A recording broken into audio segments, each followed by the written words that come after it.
Hey guys, what's up? Welcome back here to today's edition of The Fishing Teacher, and really appreciate you guys coming by the channel to spend some time with me today. Always thankful for that. And guys, today we're going to talk about what I consider one of my top 3 favorite lures to fish in the month of May, and that's a swim jig, a white swim jig. We've talked about this some in the past a little bit, but I sort of want to give you guys a little in-depth tutorial about fishing a white swim jig during the month of May specifically, because it is a really good time to fish it. So we're going to get into that in today's video. First of all, guys, swim jigs are one of the best big bass catchers that you can have out there. I mean, it's a springtime lure. Spring and early summer is the best time. For me, when I think about swim jig fishing, I'm thinking about water temperatures between like 60 to 75 degrees, primarily in the months of April, May, and the early part of June. And I think that May is probably the best month to fish a swim jig, just because the way the fish are positioned and their mood and personality. Now, specifically on swim jig, guys, you got several different kinds as far as colors, what they're trying to resemble. And also, guys, I'll link all this, my swim jig link in the description of the video through my Tackle Warehouse link. This is the Megabass Ouzo Swimmer swim jig. If you guys want to pick up some, you can use that link, and it's a good way to help the channel out. But anyway, there's a couple different colors. In the summertime, I'll fish a perch pattern because there's a lot of perch shallow. Early in the year, like when I first start fishing a swim jig, I like a black, like a solid black or black and blue. But during the month of May, I really like the shad pattern, because this is when a lot of the shad are starting to spawn. Now, a little bit about the swim jig before we get into some techniques. This is that Megabass Ouzo Swimmer. You probably heard me talk about it before. Fish head design, it's got an awesome nano-coated hook, really good keeper, hand-tied skirt.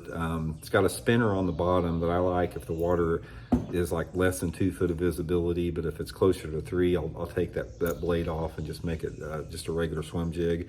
And I've got it coupled up with the Zoom Z-Crawl Junior trailer on it. That's my favorite setup, just like this. Usually 1/2 ounce or 3/16. The Megabass, they make it in 3 different sizes, but this is the 1/2 ounce model here. Okay, that's the jig setup. Now, let me talk real briefly about the tackle, then we'll get into the meat of it as far as where you want to fish it at. A lot of guys fish a swim jig on braided line. I don't like it. I don't want the fish to see that braid if I happen to drop that swim jig down a little deeper. So I fish mine on a flipping stick, that Megabass Alcalys flipping stick, with usually 20 to 25 pound test Seaguard VisX line. That's my setup for it. I've never had any problems with it. I can fish it in a wide range of water clarities. The flipping stick allows me to pitch and flip that swim jig into tight places, so I can like pitch it and flip it, in boat slips or underneath boat docks or underneath, overhanging trees. Flipping stick is a really good lure to fish a swim jig on, because it's the same thing as a flipping jig. This is the same size and profile and weight as a flipping jig that I fish on a flipping stick. So that's one piece of advice I'll give you guys. Try it on your flipping stick with 20, 25 pound test line. I think you'll like the way that fishes. Also, when you're fishing a swim jig, you'll have better success with it if you keep it in sight most of the time and shake your rod tip. So throw it out there and just shake your rod tip as you're reeling it. And that way, instead of just the swim jig running straight across the water like that, it's sort of like undulating a little bit as it swims as you shake that rod tip. But another thing is, like, you don't necessarily have to have it in sight all the time, but I like to keep it in sight as much as possible. So say if I'm reeling it and I can see the bait and all of a sudden it drops a little deeper, I'll bring it to the surface. I always want that bait close to the surface to where that fish hits it, you can actually see boil behind it. I have found out that if you keep the swim jig, higher in the water column, the fish are more aggressive on it than letting it go down a little bit deeper. So that's a little important element. Okay, next is, where do you want to fish it in the month of May? For me, it's like my favorite place to fish a swim jig in May is on riprap banks early and late in the day. It's like, if you have any riprap in the lake you're fishing, if you get out there early in the day when there's still some shade on that riprap, doesn't matter if it's riprap between docks or bridge riprap or whatever, that's a really good place to fish a swim jig, because shad like to spawn on riprap. Really, really good place. If you have any shallow grass, shallow hydrilla, milfoil, lily pads, gator grass, water willows, any type of emergent shallow grass is probably one of the best pieces of cover you can fish that swim jig. Just pitch it up there along the edges, in the pockets and the holes, swim it past in that grass. And then also around any type of lay down wood, stumps, around boat docks, any shallow cover is the main thing.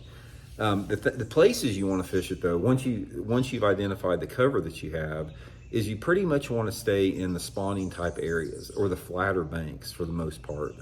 In May, there's still a lot of fish that they're done spawning, but they hang around those spawning areas for a while before they move shallow, and that's when you can really target them on the swim jig. So all the places where you think the bass spawned, you can go back into those places and fish a swim jig.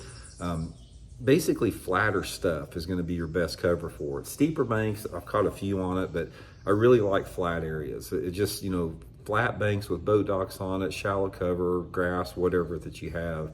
Pretty much primarily back in the major creek arms or where you think the bigger population of bass have spawned at. Because most bass in man-made impoundments, they will spawn in the major creek arms and the coves off the creeks. Now, if you guys are fishing some outlier type lakes like Florida lakes or Texas lakes or TVA lakes or northern lakes, natural bodies of water that don't have the same structures as man-made impoundments, it's the same thing there. Shallow grass, shallow pads in Florida, shallow grass on the TVA lake, shallow grass if you're fishing Sam Rayburn, shallow grass if you're fishing up at Lake Champlain, same type of areas. But since natural bodies of water don't have major creek arms and coves, you usually have to be more on the main body of the water, which is okay because that's where the fish spawn out there as well.